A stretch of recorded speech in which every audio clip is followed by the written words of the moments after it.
आज के सफर में जाने के लिए सभी लोग बहुत ही ज्यादा एक्साइटेड हो रखे हैं। इधर साइड बहुत सारे टनल बने हुए हैं। हाँ जल्दी बोल, पनवेल निकलना है। और सासू जी बोल रहे हैं इतनी बड़ी बड़ी बिल्डिंग, बोला क्यों खड़ी कर रखी है ऐसे। फाइनली जेठीमा भी मिल गई है। कैसे हो आप, ठीक हो? अच्छा, जेठीमा मेरा इंतजार कर रही थी, 2-3 दिन से फोन कर रहे थे कहाँ पहुँचे। जेठीमा ने बोला ज़्यादा ही गर्म होगा, बोला तो एसी भी ऑन कर लेना। आप सभी को मेरा प्यार भरा नमस्ते। मैं प्रियंका तिवारी आप सभी का स्वागत करती हूँ मुंबई के एक खूबसूरत हिल स्टेशन लोनावला से। आज मैं अपने ब्लॉग की शुरुआत सुबह के लगभग 11 बजे से कर रही हूँ। मौसम बहुत ही सुहावना सा है, धूप की चमक बहुत ही तेज़ महसूस हो रही है और हमको यहाँ पर ज़्यादा ही गर्मी लग रही है। इसी के साथ बाहर के नज़ारे कुछ इस तरह के हैं और सामने के इस हाईवे पर दिन रात एक जैसा माहौल है। और यहाँ पर से सामने हमको छोटी छोटी पहाड़ियाँ भी देखने को मिल रही हैं। होटल रूम से हमने चेकआउट कर लिया और अब आगे के सफ़र में बढ़ने से पहले एक बार ब्रेकफास्ट कर लेते हैं। और अभी मैं यहाँ छाँव पर खड़ी हूँ ना, तो बिल्कुल ठंडी ठंडी हवा महसूस हो रही है और जैसे धूप पर जा रहे तो धूप सहन ही नहीं हो रही है। तो एक बार ब्रेकफास्ट कर लेते हैं। ब्रेकफास्ट करने के बाद अब बढ़ते हैं आज के खूबसूरत सफ़र में आगे। और आज हमारा सफ़र होने वाला है यहाँ लोनावला से नवी मुंबई तक का। और आज के सफ़र में जाने के लिए सभी लोग बहुत ही ज़्यादा एक्साइटेड हो रखे हैं क्योंकि आज हम जा रहे हैं नवी मुंबई। किसके घर?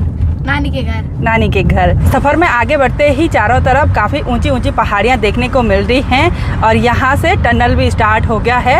इधर साइड बहुत सारे टनल बने हुए हैं। तो अब चलते हैं टनल के अंदर।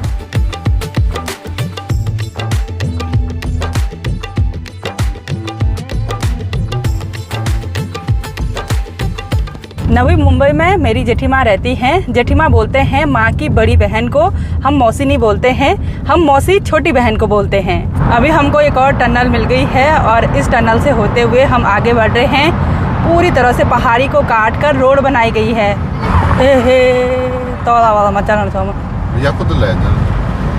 अभी इनका ध्यान मैप पर रहा नहीं और हम दूसरी जगह चले गए।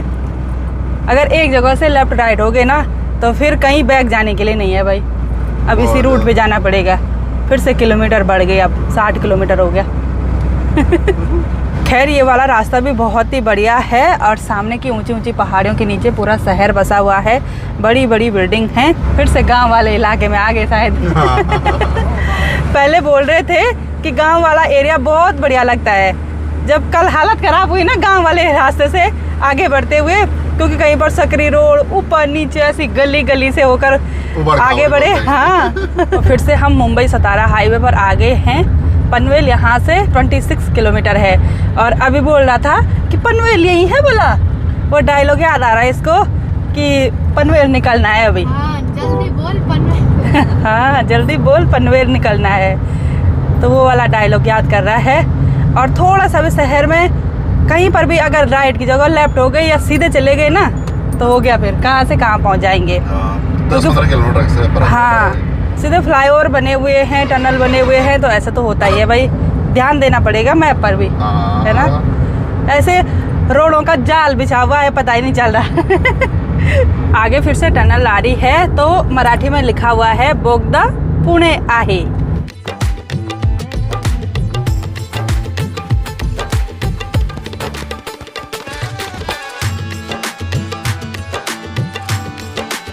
मुंबई महाराष्ट्र सुनकर हमारे मन में बड़ी बड़ी बिल्डिंगों का ख्याल आता है, बिल्कुल समतल मैदानों का ख्याल आता है।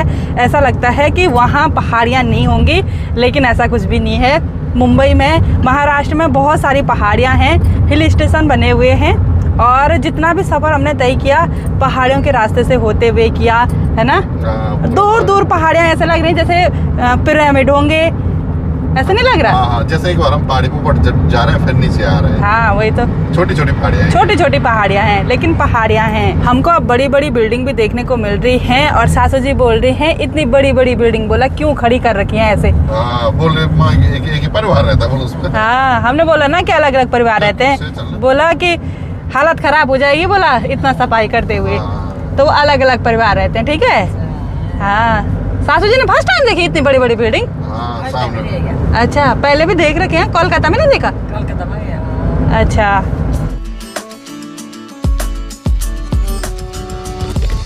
मुंबई की सड़कों का जाम देखिए भाई। एक ही साइड जाने वाले कितने सारे लोग हैं।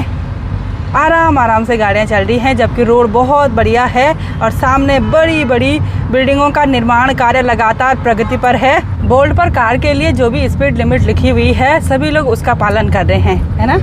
हमारे यहाँ तो अभी कर रहा है उसका पालन। अभी मुझे बार बार बोला पापा अभी 60, अभी 100, अभी 30, हाँ। ऐसे चलते रहो। वही तो। वैसे कैमराज भी लगे हुए हैं, इसलिए लग रहा है मुझे कि प्रॉपर पालन हो रहा है नियमों का। और ऊपर आसमान में ना बहुत सारे एरोप्लेन दिखाई दे रहे हैं। तो चलिए जी, अभी हम पहुंच गए हैं नवी मुंबई वासी में। यहाँ वासी में पहुंचकर मैं उतर गई हूँ। यहाँ से कुछ सामान वगैरह खरीद लेते हैं और बस नज़दीकी हैं अपनी जेठी माँ के घर से। बड़ी सी बिल्डिंग पहचान ली मैंने। अब तो पहुँच ही जाएंगे। काश ऐसा गर्म हमारे यहाँ भी होता साल भर तो कितना अच्छा होता यार। चलिए जी, फाइनली हम गाड़ी से उतर गए हैं और अपनी जेठी माँ के घर पर पहुँच गए हैं। बहुत ही ज़्यादा खुशी हो रही है।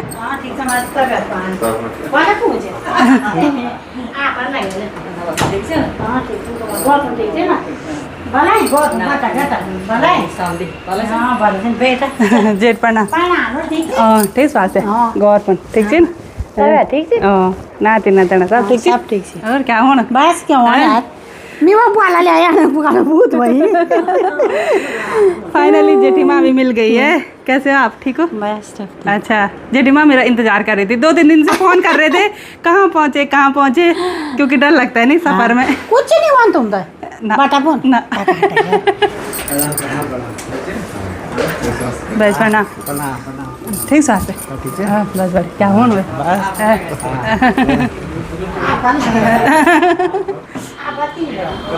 कौन से बड़े हाँ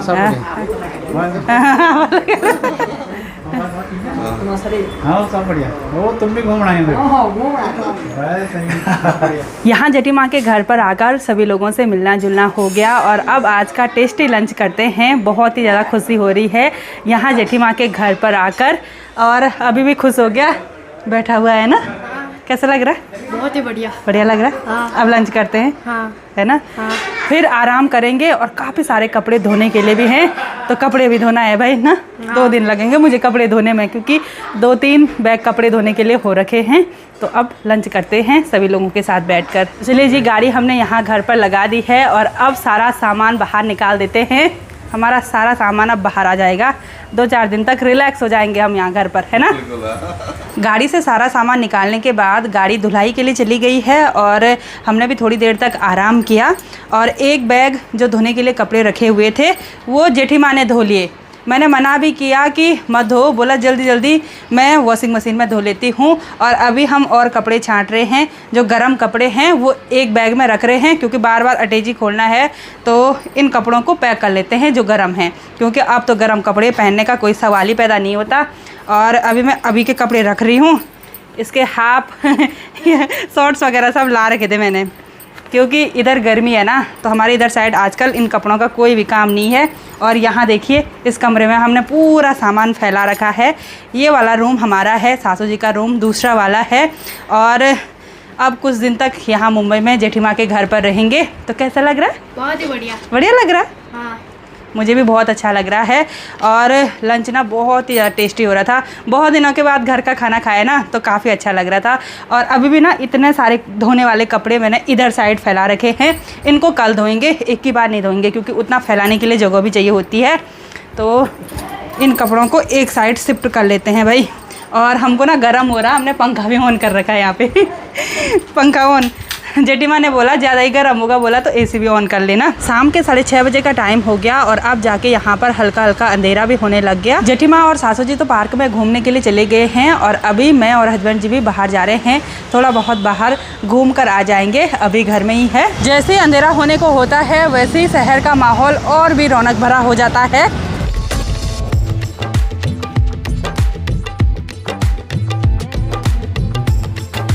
यहाँ बाहर घूमते घूमते हमने शॉपिंग भी कर ली है, क्योंकि काफ़ी सारी दुकानें दिख रही थी, जबकि शॉपिंग का बिल्कुल भी मूड नहीं था। लेकिन दुकानों ने अपना जादू चला ही दिया और हम एक एक 2-2 जीन्स लेकर आ गए। अलग अलग दुकानों पर गए और जो पसंद आ रहा था वो खरीद दिया। चलो कोई नहीं, चाहिए भी था। 1-2 दिन मुंबई में घूमेंगे तो अलग अलग कपड़े पहनेंगे, है ना। और दिन रात एक जैसा माहौल रहता है भाई यहाँ बाहर। नीचे भी ऐसे ही माहौल और ऊपर आसमान में भी ऐसे ही माहौल। आसमान में भी लगातार हवाई जहाज उड़ ही रहे हैं, है ना। इधर से ज़्यादा ही उड़ते हैं, शायद यही वाला मतलब रूट है सारे एरोप्लेन का। मार्केट से घर आने के बाद हमने डिनर भी कर लिया और डिनर करने के बाद हम काफ़ी देर तक जेठीमा और ताऊ जी के साथ बैठे रहे। ताऊ जी बोलते हैं जेठीमा जी के हस्बैंड जी को, और उनके साथ बहुत सारी गपशप हमने की, कुछ गांव की बातें, कुछ शहर की बातें, और इन बातों में रात के 11 कब बज गए पता ही नहीं चला। और अभी 11 बजे मैं रूम पे आई हूँ, तो अब सो जाते हैं। तो आज की इस वीडियो को यहीं पर एंड करते हैं। आई होप आपको वीडियो पसंद आई होगी। वीडियो पसंद आए उसको लाइक कीजिए, कमेंट कीजिए और अपने दोस्तों के साथ शेयर कीजिए। मैं प्रियंका योगी तिवारी मिलती हूँ आपको अपनी अगली नई वीडियो में। तब तक के लिए जय देव भूमि उत्तराखंड।